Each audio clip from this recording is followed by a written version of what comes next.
Lagi dengan saya Stanislaus Andre Dwi. Saya akan menjelaskan tentang materi bimbingan konseling.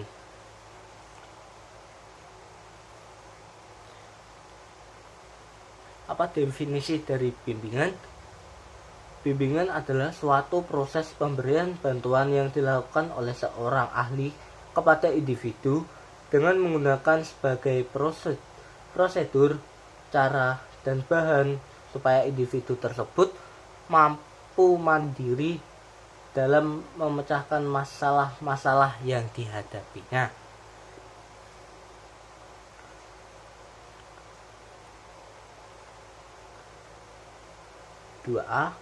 Apa definisi dari konseling? Konseling sendiri merupakan proses pemberian bantuan yang didasarkan pada prosedur wawancara oleh seorang ahli kepada yang bermuara pada teratasinya masalah yang dihadapinya klien. 2B. Siapa yang bisa menjadi konselor dan konsili atau klien? Menolong konsili atau fungsi sustaining seperti yang terdapat pada kesimpulan di kitab Yehezkiel bab 34 ayat 16 menceritakan tentang dalam rangka pertanggungjawaban terhadap Allah berdasarkan kasih Allah yang menyelamatkan.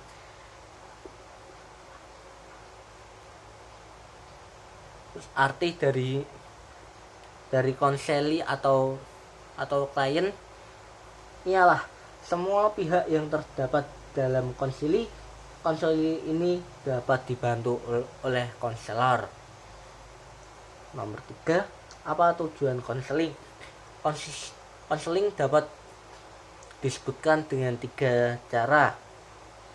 Yang pertama, mengubah perilaku yang salah, penyesuaian, belajar membuat keputusan, mencegah munculnya masalah.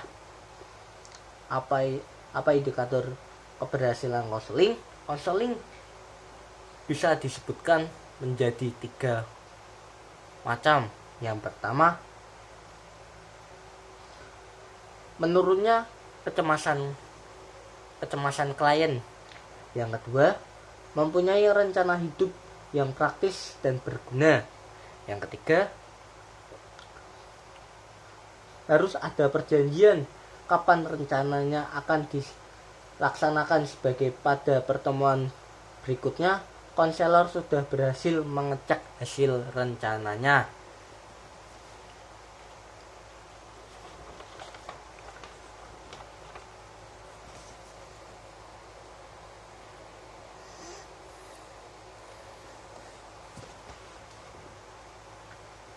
Yang terakhir, sebutkan salah satu kutipan nasihat Yesus yang sesuai dengan konseling Kristiani dalam kitab suci pada Injil Matius bab